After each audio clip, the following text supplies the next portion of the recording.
Hey everyone, welcome back to the channel, or if you're new, my name is Emma Winters. I am a mom of 4 with a 5th on the way, and I create lifestyle content of our family living in Alaska. So if you like that kind of content, you can subscribe to the channel. Today we are going to be sharing our family's foster and adoption story. So for those of you that don't know, I'm 28, my husband is 29, and we have a 16-year-old son, a 2-year-old daughter, and then 2 one-year-olds. And our boys are only 4.5 months apart. So you can do the math there. Something doesn't add up. And we're going to get into how God grew our family so quickly. Within a matter of 3 years, we had 4 kids.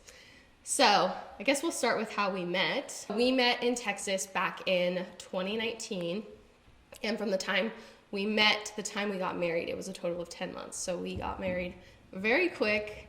And I mean, I know people that have gotten married quicker than that, but pretty quick, and we just felt like God was on it, fell in love. It was awesome. We actually got married up here in Alaska in the heat of COVID, which is a whole thing in itself. We got engaged in June of 2020, and when we were engaged, we talked about kids and just what we thought our lives would look like in the future. And so when we talked about that, we thought, we'll probably wait 5 years to have kids.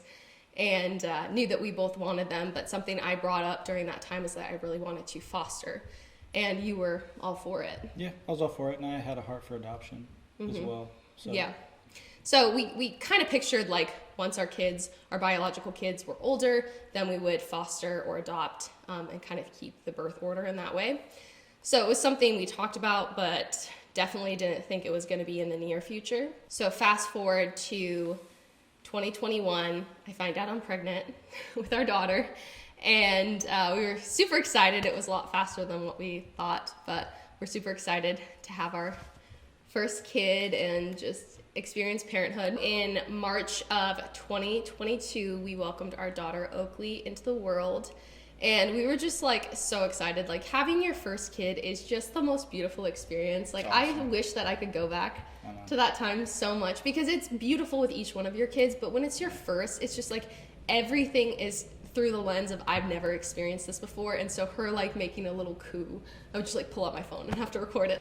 One thing that was really cool though was that we had Oakley at home.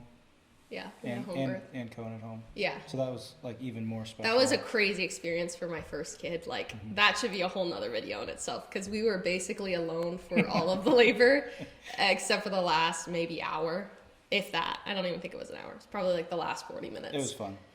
Yeah.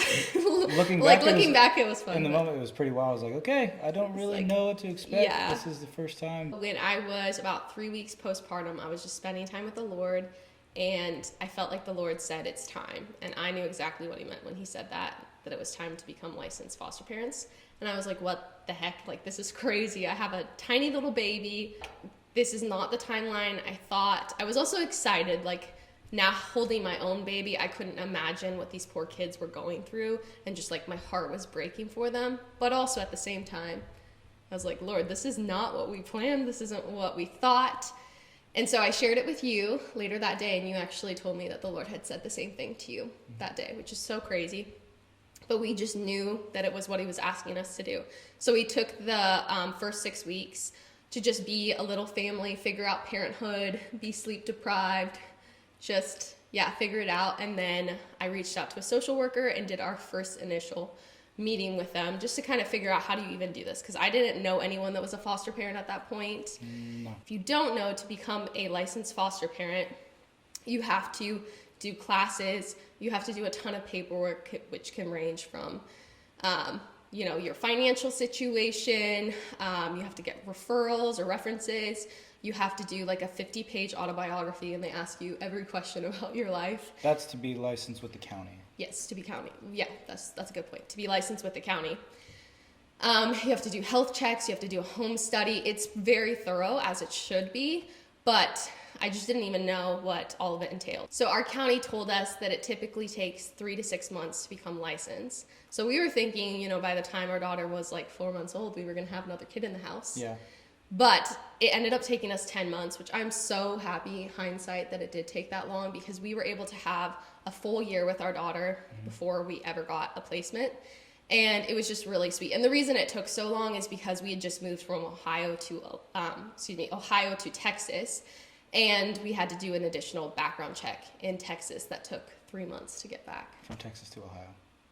Right. We told them, it's like, okay, background check from Texas, you're just waiting for nothing, but that's just the protocol that they had to do. So yeah. It took 100 days to get the paperwork back from Texas, because we only lived there for a little bit. Yeah, it wasn't very long, but they have to, cover all their bases. So yeah, it took us a lot longer. By February of 2023, we were officially licensed, and we thought we were going to get the call like the next day. And it took a month before we got a call. On March 10th, 2023, we got a call for our son. And basically they just called and said, hey, we have a newborn. The mom isn't able to take care of him. Would you guys be willing to take him? It's probably going to be a pretty temporary thing. And can you do it? Did they tell you this when you're going through the classes and stuff? Like, you have to do what's best for your family, really think about it. Don't jump on every call you get, really talk about it with you and your spouse. But it is so hard when you get a call to not want to just say yes. Oh, of course. Yeah. Like, you've done all the work, your heart is for these kids, and then you finally get a call and you're just like, how could I say no? But with our son, he was a healthy newborn. And they basically told us when we were going through classes, it was going to be really unlikely that we would get a newborn, because so many people wanted newborns that it was probably just not going to happen. It was a crazy experience going to pick him up. We drove to the hospital, and they didn't want us to go inside because it was still like rules with COVID and stuff.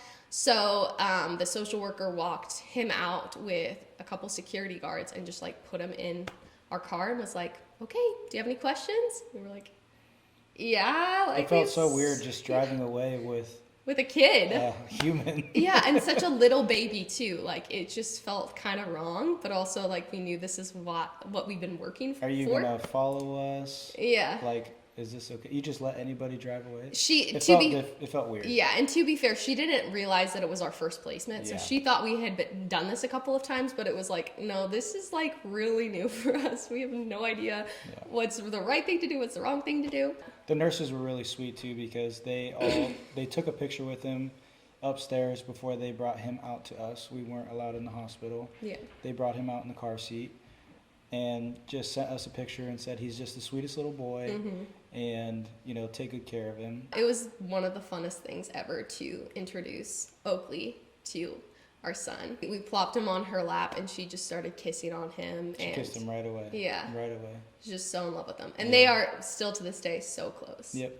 I just can't imagine our life without our little Elias. Yeah. One detail I should say is that at this point, when we picked him up at the hospital, I was actually 4.5 months or 5 months pregnant with our son, Cohen. And because we thought it was going to be a temporary thing, we really didn't think much of it. You never know how long temporary is, and they don't give you a super solid timeline because they just really don't know either. Yeah. The goal with foster care is always reunification. So it's always reunification until it's not anymore, and then they look for permanency, whether that be with kinship or with a foster parent that wants to adopt them. We were told reunification with family was the case plan, but it was nonetheless crazy having two under 2 and such like close ages. They're exactly a year and 2 days apart, Oakley and Elias. So yeah, it was a big learning curve trying to figure out how to have 2 under 2 and then also be so pregnant doing the night wakings. And yeah, I was on Oakley and you were still waking up 2 and 3 times every single night to feed Elias as you were pregnant. Yeah. Yeah. So you did an amazing job. But I've had people, say this to me before, I don't know if I could be a foster parent because I would get so attached to the kids. And I always tell them, then you're perfect to be a foster parent because these kids need someone to be attached to them. They need to have that connection. They need to, it's so important, like developmentally, for them to have attachment with an adult. It's healthy for them to get that attachment. For sure. So we did tons of skin to skin with him and just tried to see him from the day he came in as our own, full on knowing that at that point he was going to be in someone else's home shortly. So it was really hard to rationalize that, but also we knew that we were doing the right thing by like not withholding any of our heart from him. Fast forward to May of 2023, And we're figuring it out. We finally are in a good rhythm with the two littles. I'm much more pregnant at this point. And we get a call, and the social worker asks if we would be willing to take in 2 teenagers, which they weren't any teenagers. I had known them. They had come to our church for a couple of years before that. We would pick them up. Different people from church would pick them up. Very involved with their family. And it just happened that the foster home they were in, different things kind of took place. And they called and said, you know that Caleb and Emma would still love to have you guys in their home Yeah. if you want to. So they called us, and we said, of course. Yeah, because when we were in the process of becoming licensed, we had actually reached out to their caseworker and asked what the likelihood of it being that they would move in with us. And they said basically no chance. Like, they're doing really well in their home, and there's no reason to move them. When they first went into care, they had to move an hour away to a different county because no one in our county would take kids their age. So they had already gone through a pretty big life change. Were settled in that area. So they were like, yeah, no, not happening. And at that point, they were going to be going back with family as well. So when we got the call, we were so excited. We were like, okay, like, Absolutely. let's do this. Like, we know them. They're amazing kids. And so that May, Maddie and Nathaniel moved in with us, and Nathaniel would have been 14 and Maddie would have been 17. Mm-hmm. That summer was so fun. Like, It was just, it was crazy at the same time. It was literally nuts. it was wild. Because we went from 1 kid to 4 kids in, 3 months? 3 months, and then Cohen came in July Yeah. to make it 5. Yeah. Yeah, Cohen was born July 25th. And we joked from the time he was born that him and Elias were our twins, which when they were really little, like, they did not seem like twins at all. It was so funny when we would go out in public, like before Cohen was born, and I would have this 3-month-old and I'd just like a huge belly. And people would just be like looking at me trying to figure out what is going on. But then we got even more looks once Cohen was born because it's... Some people would do the math at the store, and some people wouldn't. It's like, oh, that's cute, you know. Yeah. But the moms were normally the ones that could do the math. Like, that baby is way too small for you to be that big and ready for another one. Yeah.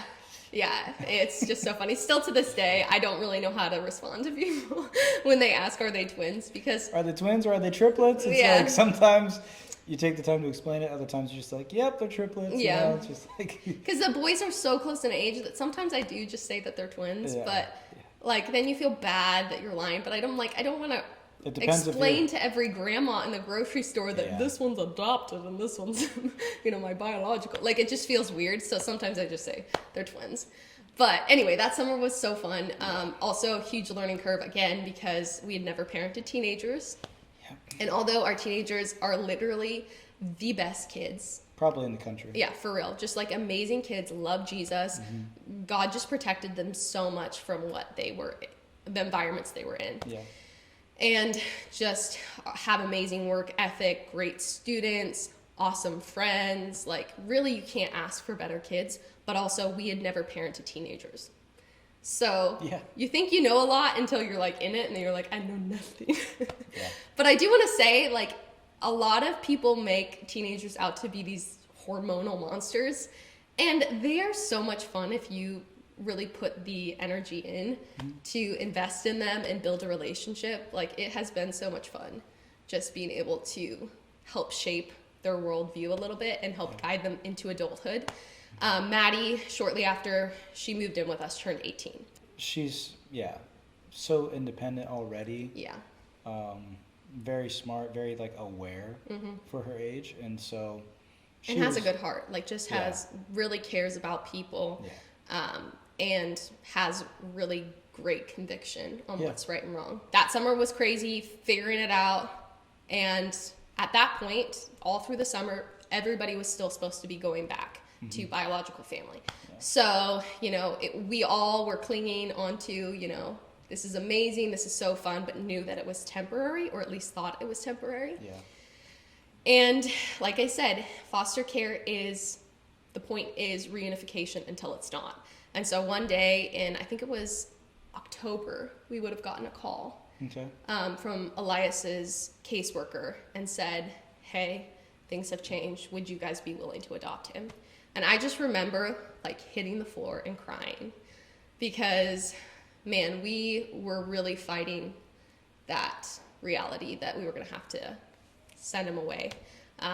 And although the biological family we have a great relationship with and they're amazing, it is so hard to imagine a life without this little, amazing person. Because like you pray for them every single night, you pray for them every day, you sing over them, you're just, speaking life over them every day. And they, like, we are all that they know. Like, we are their normal. But for me, it was just realizing, you know what? If he does go back, how special it was to have him, and how special it was to be able to pray over him every single day. And that's what got me. It's like, this could be just that chapter that I have with him, and just believing that, when he grows up or when he's a teenager, going to, youth group or gets invited to church, and during worship, I would just picture him just saying, I've felt this before. Yeah. Like I've known the presence of God before.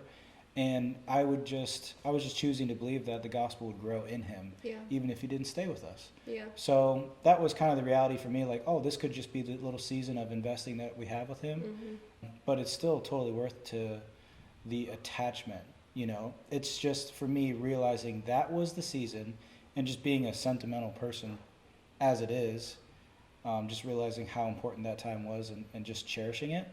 So whenever they asked for, if we'd be willing to adopt him, we were just like, we're like, yes. We can't believe this is our life. We've been dreaming about this, but it almost feels wrong to dream about that because the implications of that means like their biological family and that relationship is just going to look different. Yeah. And that is a sad thing, and something that especially our older kids had to mourn. He didn't have a huge sense of what was going on at all. No.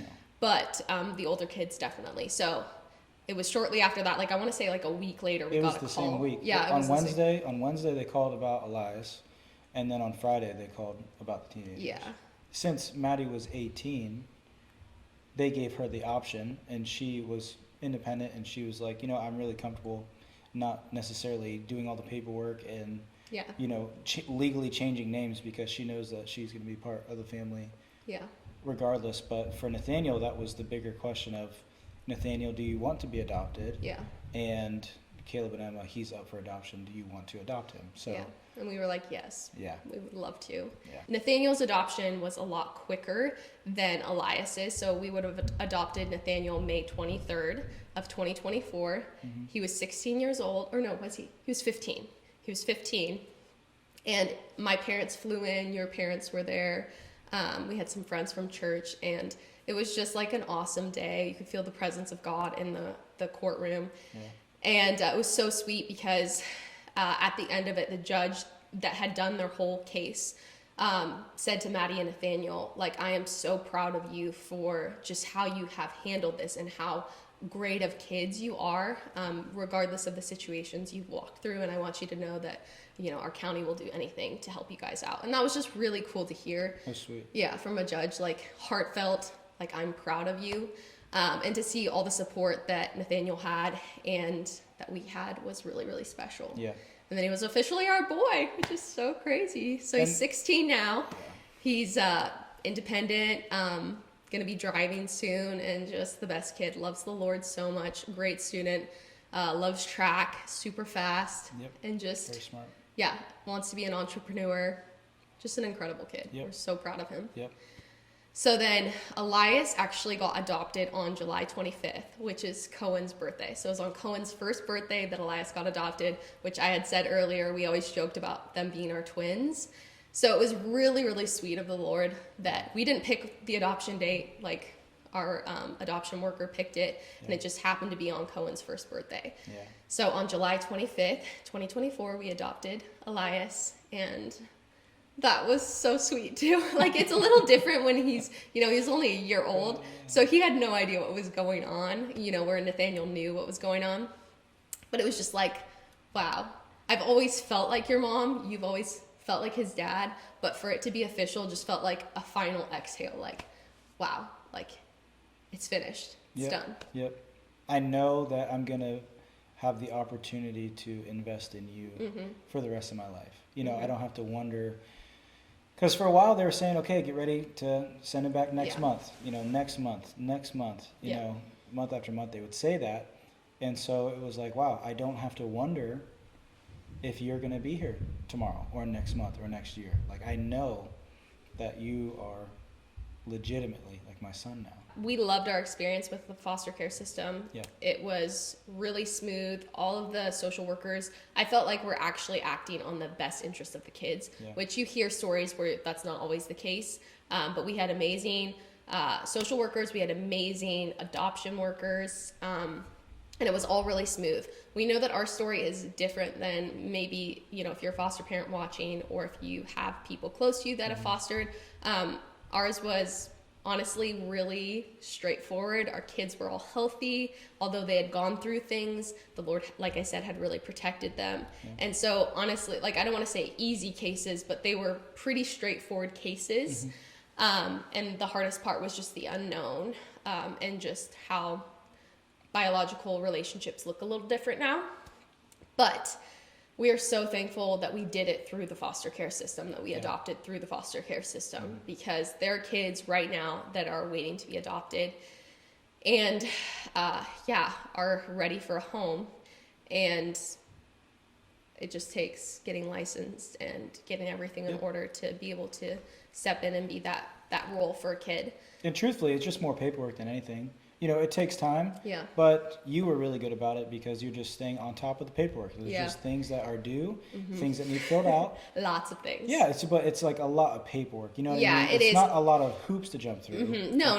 Yeah. It's not like, honestly, there are cases where you can't be a foster parent because of certain things. Yeah. But they do make it widely accessible for most people that have a heart to do that, to be able to step into that role.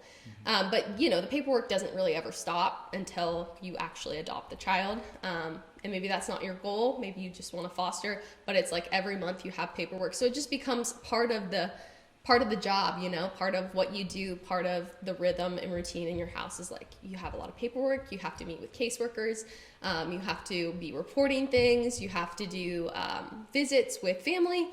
And so there's a lot of moving parts, and that's also why life can feel busier when you are a foster parent. But I would say, like, hands down, it is for sure worth it. Now, we moved across the country. We're now in Alaska. We did all of that in Ohio. And so right now we are not licensed foster parents. And I'm not sure, like, we're not sure if we're going to do that again in the future. We'll see. Like, I think right now we are at max capacity with kids. We plan to adopt again in the future. We would love and to we adopt probably again, would. Like, we still have a heart to foster, but it's just a matter of being able to practically care for them the way that they need to. Yeah, intentionally. We want to be able to do it at a high level, to be 100% intentional with each kid. And so we still have a heart for it, but in this season, especially with number 5 on the way, we are just going to be diligent and be good stewards of what God has given us so far. So we'll see what God has in store in the future, but we'll have to do the whole licensing process again here in Alaska, because your licenses don't transfer from state to state. So we'll have to do all of that again, which is not a big deal, but we don't feel like we're in the right season to do that.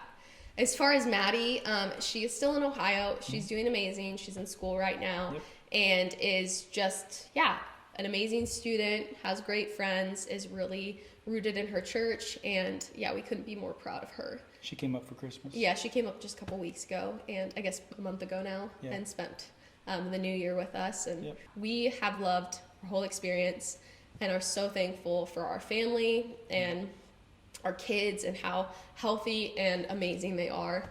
So if you have any questions about fostering or adoption, I definitely don't know everything. We don't know a lot of things, but you can always leave a question in the comments and I will try to respond the best I know how. And if you like this kind of content, just let us know, because we would love to just be a support system for people that are wanting to become foster parents. or adoptive parents. And I know that when we first started the process, I was looking on YouTube to see if I could find more information or people doing it. And there were a few people, but there's not a ton. So we just want to be a voice of encouragement that if you have this on your heart, that you can do it, that there is a need, and that you've got this. Yep. So leave a comment, and thank you guys so much for watching this video, and we will see you in the next one.